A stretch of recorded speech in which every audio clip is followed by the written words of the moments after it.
Oh, forgive me. We got everybody? Okay. Start. You were testifying about coming into contact with Mr. Rosenbaum, Yes. and you saw Mr. Rosenbaum. What happened? Once I got to that car and I stepped forward to put that fire in the Duramax out, and Mr. Zeminski stepped towards me, I went to go run back south down Sheridan, and Mr. Rosenbaum was right there at the corner of the Duramax starting to chase me, and that's when I realized the only place I can run with the people around me is straight towards the building of the car source lot number 3. When you saw Mr. Rosenbaum, that's when you said friendly? When I heard burn inside, I don't know exactly where I was at in the time for that. Did Mr. Rosenbaum say anything to you? No, Mr. Zeminski instructed Mr. Rosenbaum to get him and kill him. That's what I heard. And you go running what's been referred to the southwest corner of car source? Yes. And as you're running in that direction, describe being chased. What was happening? As I'm running in that southwest direction, Mr. Rosenbaum throws, at the time, I know it's a bag now, but when he threw it at me, with the light, it looked silver and it looked like the chain when he threw it at me. And then I continue, I turn around for about a second while continuing to run, and I point my gun at Mr. Rosenbaum. Does that stop him from chasing you? It does not. Okay. After you turn around and you had your hands up kind of in a low ready position, Yes. and you see Mr. Rosenbaum coming at you, Yes. and what do you do then? After he throws the bag and he continues to run, he's gaining speed on me. A gunshot is fired from behind me, directly behind me, and I take a few steps, and that's when I turn around.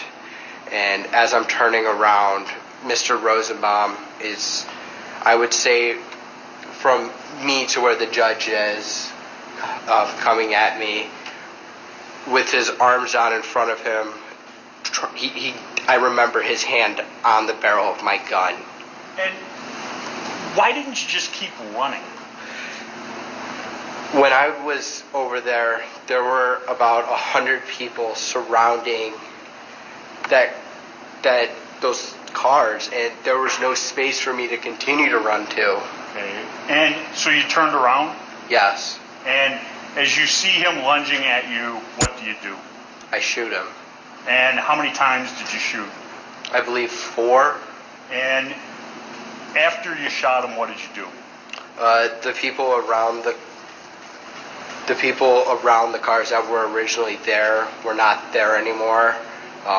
They moved away, and I ran around to see if I could help Mr. Rosenbaum. And when you got to Mr. Rosenbaum, what was happening? Mr. McGinnis he took off his helmet and slammed it on the ground and took off his shirt, and I don't remember what he said. I wasn't focused on that. I was in shock, sort of. Let me back up a second. Did you know Mr. McGinnis was even around? I didn't. Okay. And he says something to you, and what do you do? I pull out my phone and I call Dominic Black. And you call Dominic, and what do you say? I told him I just shot somebody. I had to shoot him. And what do you do then? I now know it to be Kelly Zeminski, Joshua Zeminski, and I don't know the other people who were screaming, "Get his ass, get his ass, get him, get him, get him." And based upon that, did you feel as though you were safe to stay where you were at? I thought the safest option would be to go north down Sheridan to turn myself into the law enforcement down there. And as you head down Sheridan Road, describe what's going on.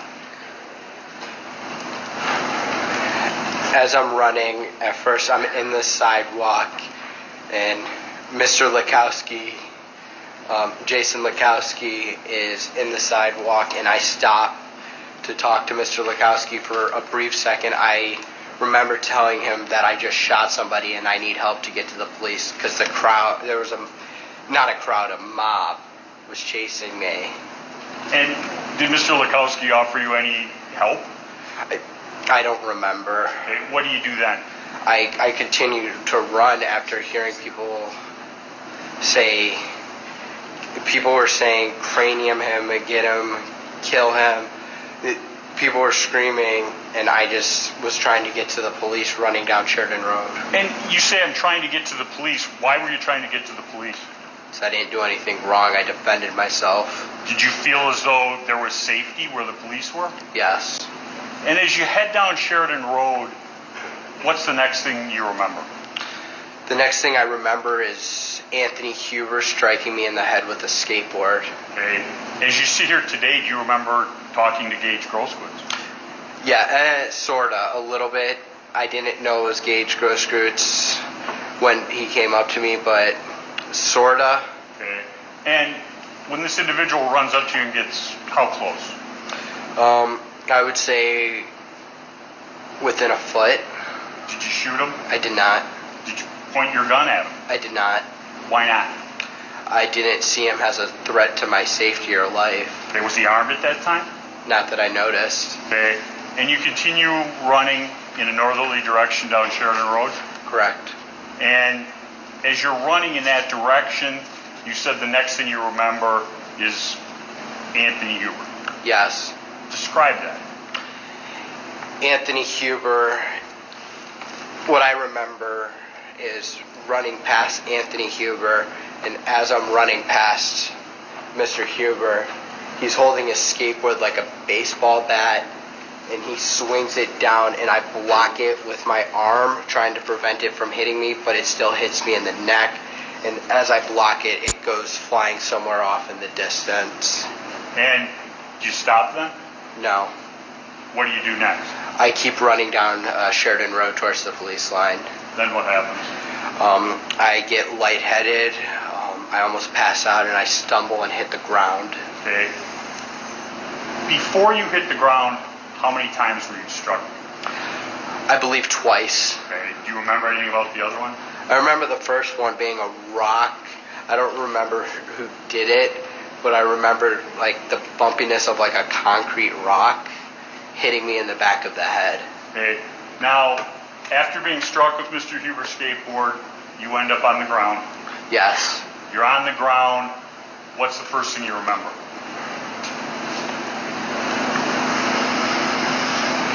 As I'm on the ground, there are people around me. I don't recall how many, but I remember moving my rifle in their direction, and they back off besides one person. Okay.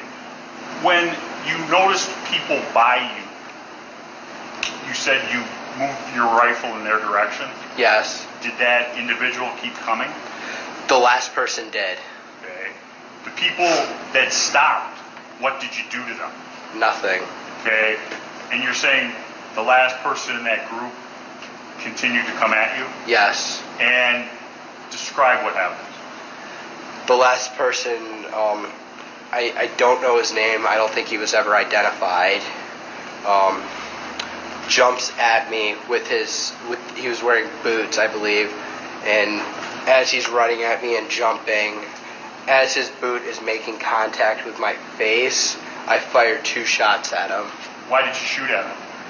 I thought if I were to be knocked out, or he would have stomped my face in if I didn't fire. As a result of being kicked in the face, what happens? Mr. Huber, immediately after I'm kicked in the face, runs up as I'm sitting up to try to get up and get to the police. I'm on my back, and Mr. Huber runs up. As I'm getting up, he strikes me in the neck with his skateboard a second time. Then what happens? He grabs my gun, and I can feel it pulling away from me, and I can feel the strap starting to come off my body. And what do you do then? I fire 1 shot. And after you fire striking, we now know, Mr. Huber, what do you do? I lower my weapon and I see Mr. Grosskreutz with his hands up, and as I'm lowering my weapon, I look down, and then Mr. Grosskreutz, he lunges at me with his pistol pointed directly at my head. Now, you heard Mr. Grosskreuz's testimony about re-racking? Yes. Did you re-rack your weapon? I did not. Could I have the exhibit, please? Make sure to see if you would.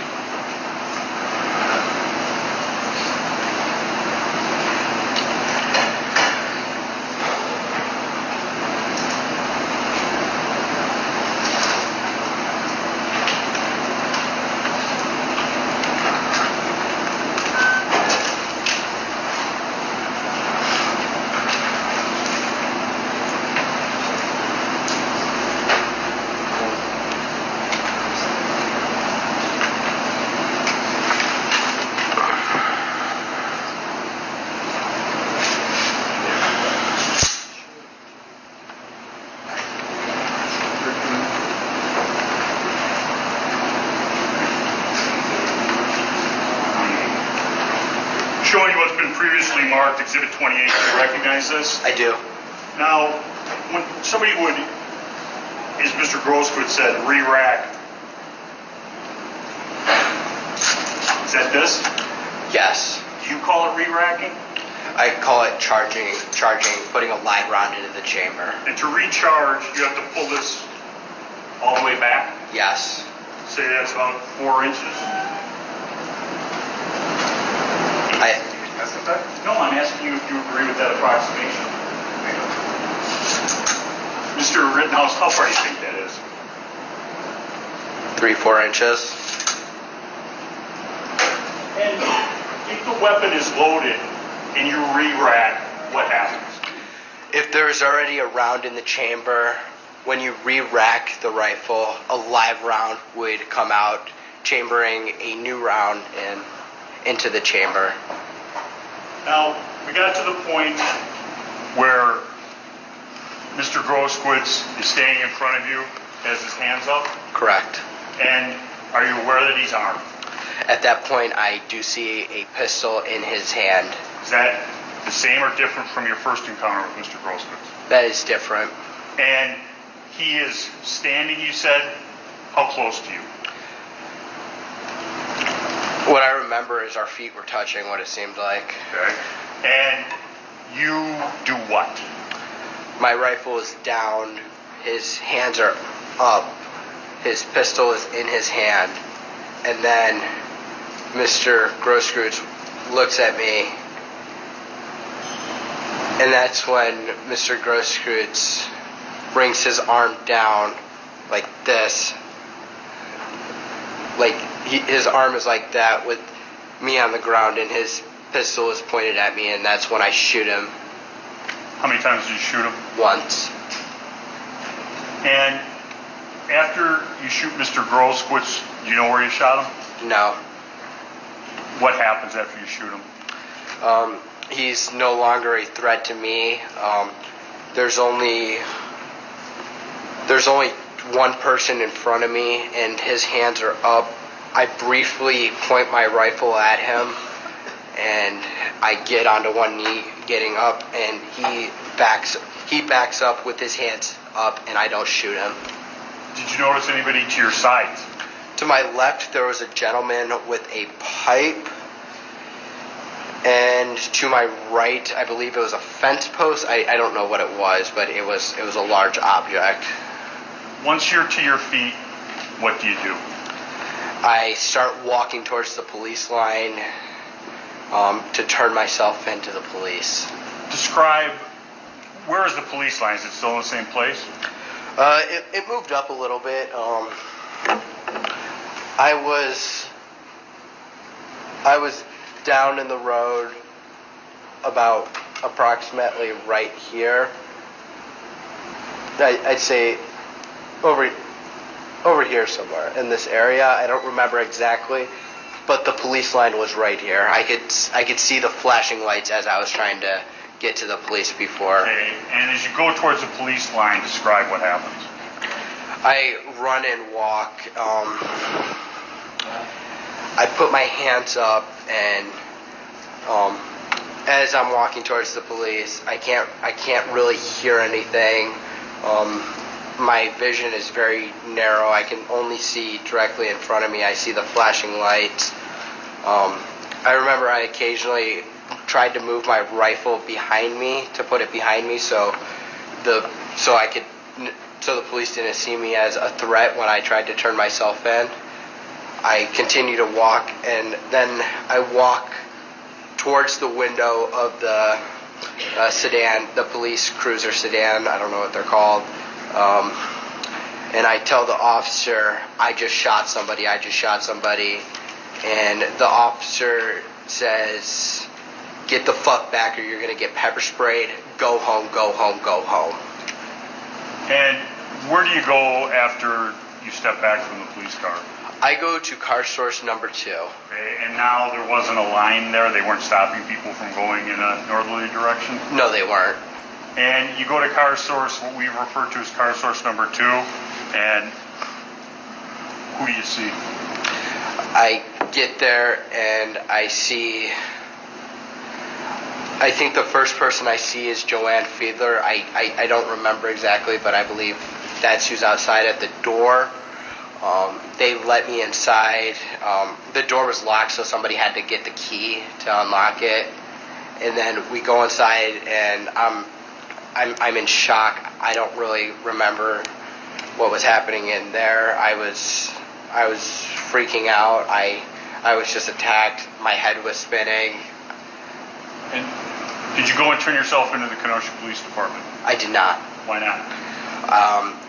The Kenosha Police Department was barricaded off with a fence, and I don't think they were accepting anybody to come to the police department at that time.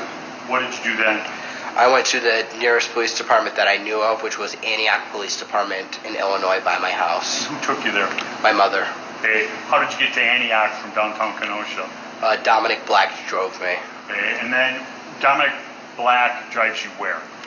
He drives me to my house in Antioch, Illinois, where I meet with my mother and sisters, and I tell them what happened. I sort of tell them what happened. I was still in shock. My head was still spinning, and then we go to the Antioch Police Department where I turn myself in. Who drove you to the Antioch Police Department? My mother. And did anybody else go there with you? Not at first. Okay.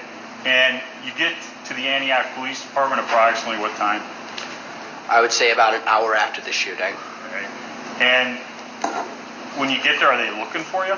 No. Did you have to explain to somebody? I had to tell them that I was just involved in a shooting in Kenosha, and I needed Kenosha detectives. Okay. Did they take you into custody immediately? No. What did they do? They had me sit in the lobby of the police department. Were you handcuffed to a chair? I was not. Did you stay there? For about... I couldn't give you the exact time, but until Detective Howard and Detective Antaranium showed up. Okay. And were you having any physical discomfort as you waited there? I was vomiting and having panic attacks, and my head was spinning, and I couldn't think clearly at that point. I have nothing further. Mr. Tim?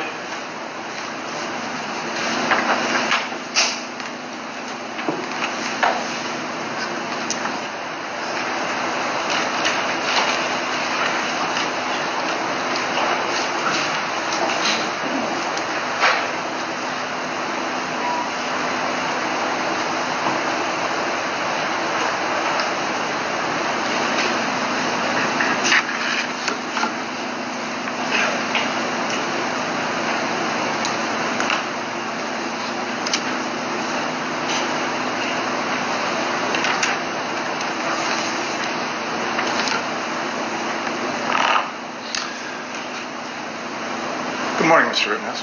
Good morning. Everybody that you shot at that night you intended to kill, correct? I didn't intend to kill them. I intended to stop the people who were attacking me. By killing them. I did what I had to do to stop the person who was attacking me. By killing them. 2 of them passed away, but I stopped the threat from attacking me. By using deadly force I used deadly force. that you knew was going to kill.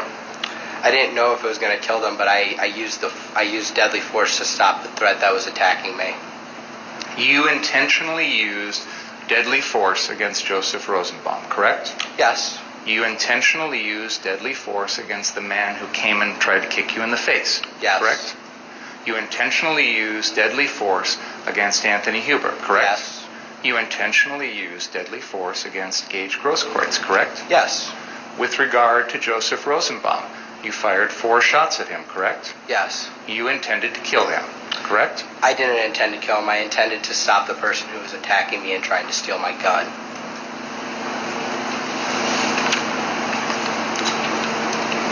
Since August 25th, 2020, this is the first time that you have told your story. Object to this.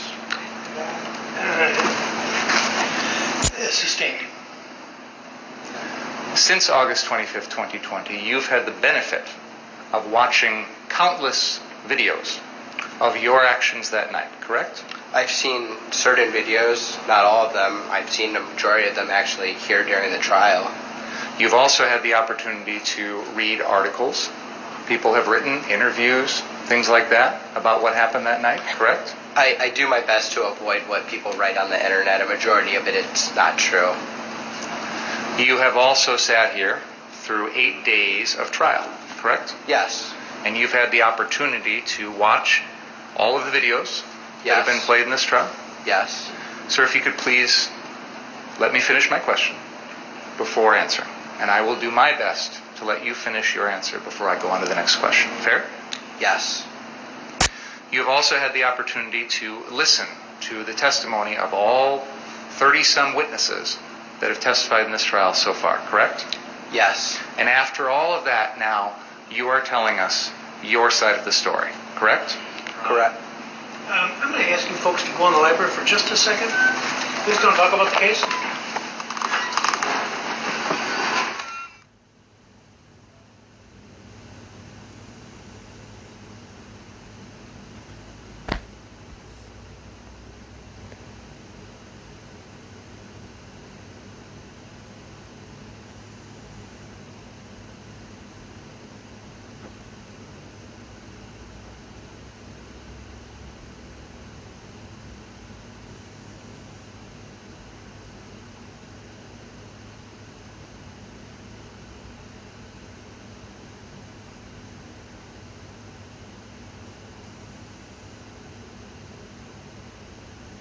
Commenting on my client's right to remain silent.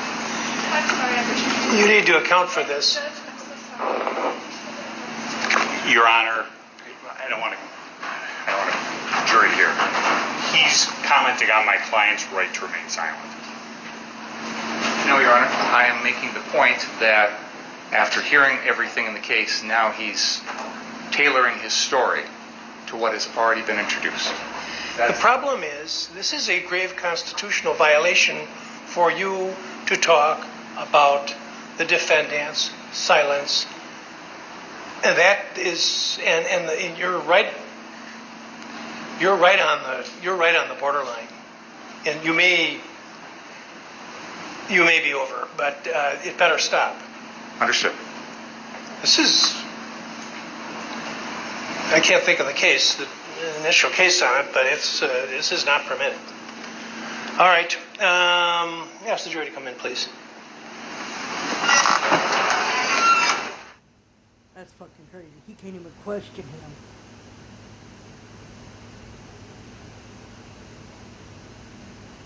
But the defense can say whatever the fuck they want. Ask them all the questions they want.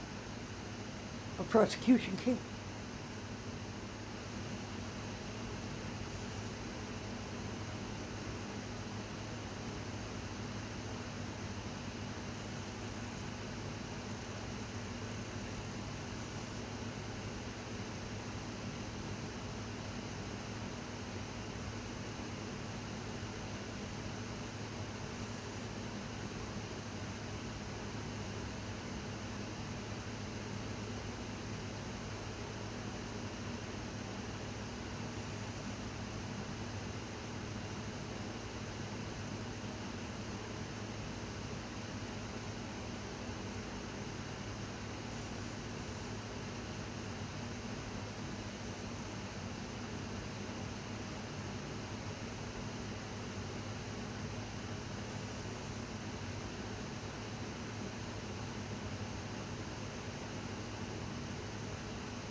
AR-15 semi-automatic rifle that evening, correct?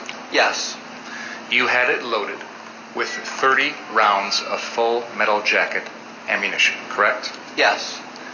That weapon with 30 rounds is capable of killing at least 30 people, correct? Yes. You had arranged to have Dominic Black purchase that weapon for you in Ladysmith, Wisconsin in early May of 2020. Is that correct? We were up north shooting and not shooting. We were up north going camping, and Dominic Black brought his rifle, and we were talking. I was like, "Hey, what if we get a rifle for me? I'll give you the money. You can purchase it. It's yours until I'm 18." So I bought the rifle for Dominic, and I can use it. But once I'm 18, we can do a private sale, and we can have it turned over to my name once I turned 18. Because you knew, as a 17-year-old, you could not have that gun, correct? I knew I could not buy that gun. You knew you could not possess that gun also, correct? No. You weren't aware that under Wisconsin law, I'm going to instruct the jury later about the law. So, and that he wouldn't, what he thinks on the subject is not dispositive anyway. So, it was unlawful for him to purchase the gun. it wasn't just unlawful for you to purchase it, it was unlawful for you to bring it home, correct? In Illinois, I wasn't able to bring it home because I didn't have a FOID card, a firearm owner identification card. You in knew Illinois. You knew in Illinois that you couldn't get that until you turned 18, correct? No, you can get a FOID card at 16 in Illinois. But you didn't have one. I did not. And even after this gun was purchased for you in May, you never got one after that either, did you? Actually, I applied for a FOID card in May of 2020, but due to the charges, and there was a backlog in Illinois for the FOID card, but after you filed the charges against me, it was denied because of the charges here in this state. You found out about that after you were criminally charged in this case? I found out about this in November of 2020. A letter was sent to my old residence. So you knew that without that FOID card, the gun could not go back to your residence in Illinois, correct? Correct. And you agreed that the gun would be kept at Dominic Black's stepfather's house here in Kenosha, correct? Because he had a safe, yes. And you agreed that you wouldn't have access to that gun, correct? We agreed that the only time I would use the gun is when I was with him and we would go to like the Bristol shooting range or up north to his land. But the only time prior to the night of August 25th, 2020, that you ever used that gun was up in Ladysmith, correct? Correct. So you didn't go to the Bristol shooting range ever. I did. That gun. Not with that rifle, but I did. Pay attention to my question, please. You didn't ever go to the Bristol shooting range with that gun, correct? Correct. And you picked out that gun because Dominic had one, correct? Yeah. You could have, if you wanted to, chosen from any number of guns that were for sale. Fair enough? That were at that store. There weren't many, but yes. I'm sure the store in Ladysmith isn't the only store that sells guns, correct? You can ask questions. That was a question. No, it was a statement. Isn't it correct, Mr. Rittenhouse, that there are other places to purchase guns besides that one store in Ladysmith, Wisconsin? I believe so, but that's where we're at, so that's where we got the gun. And you, if you wanted to, could have given Dominic Black money to purchase a gun at other locations. Fair?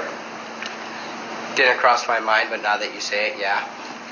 Why did you pick or want Dominic Black to buy for you an AR-15 as opposed to a pistol or a shotgun or some other type of rifle?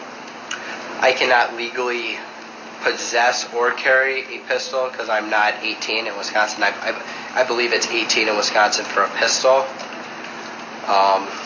But with the rifle, I knew I could possess that rifle. I knew I couldn't buy it, but I knew I could like take it to like the shooting range or possess it And with shotguns, they didn't have any shotguns in stock. That was my original plan, to get a shotgun for trap shooting. But there weren't any at that Lady Smith store, and I didn't want to go to Walmart and buy one. So your understanding at that time was that Wisconsin law prohibited you as a 17-year-old from possessing a pistol, but you could have an AR-15?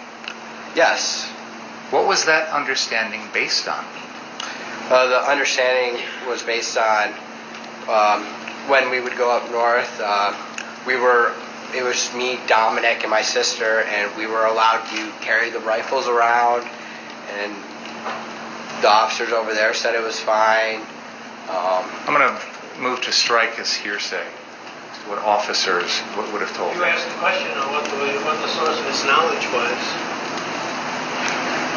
It's not admissible, and none of this is, frankly, and that's why I interrupted before. What the defendant believes the law to be, what the district attorney believes the law to be, what the defense believes the law to be, are irrelevant. I will tell you, when I instruct you, what the law of Wisconsin is pertaining to the possession of a firearm by a person under 18, and that'll be the source of your knowledge. I'm allowing the testimony right now because it bears on. There's an old maxim under the law: ignorantia juris non excusat. Ignorance of the law is not an excuse. Ignorance of the criminal law is not an excuse. If you commit a criminal act, whether you knew it was criminal or not, you're responsible for your conduct, and because you're responsible to know the law. It's not relevant, except in this case, there are specific issues about his awareness and knowledge about certain conduct that is relevant on some issues. So it's quite complicated. Hopefully it'll sort out when I instruct you at the end. But that's why I'm allowing the questions and the answers. But do not be confused about anything that these people say is not necessarily accurate as to the state of Wisconsin law. Any question about that? Okay, thanks. Go ahead. So you're telling us that the reason that you wanted Dominic to buy you an AR-15 as opposed to a pistol is the only reason was because you felt you couldn't lawfully possess a pistol? Correct. You didn't pick out the AR-15 for any other reason? I thought it looked cool, but no. You didn't pick it out because you wanted to go hunting with it, did you? No. You didn't pick it out because you were going to use it to protect your house, correct? Correct. You picked it out because it looked cool. I thought it looked cool. Guess that's the reason, yes. It resembled the types of weapons that are used in first-person shooter video games, correct? I don't really play first-person shooter video games. I have, but I believe there's a variety of guns, including shotguns, pistols. There's guns in video games that resemble all guns. Isn't it true when you would hang out with Dominic Black, you'd play Call of Duty and other first-person shooter video games? Sometimes. And those are games in which you use weapons like AR-15s to pretty much shoot anybody who comes at you, correct? It's a video game where two players are playing together. I don't really understand the meaning of your question, to be honest. Isn't one of the things people do in these video games try and kill everyone else with your guns?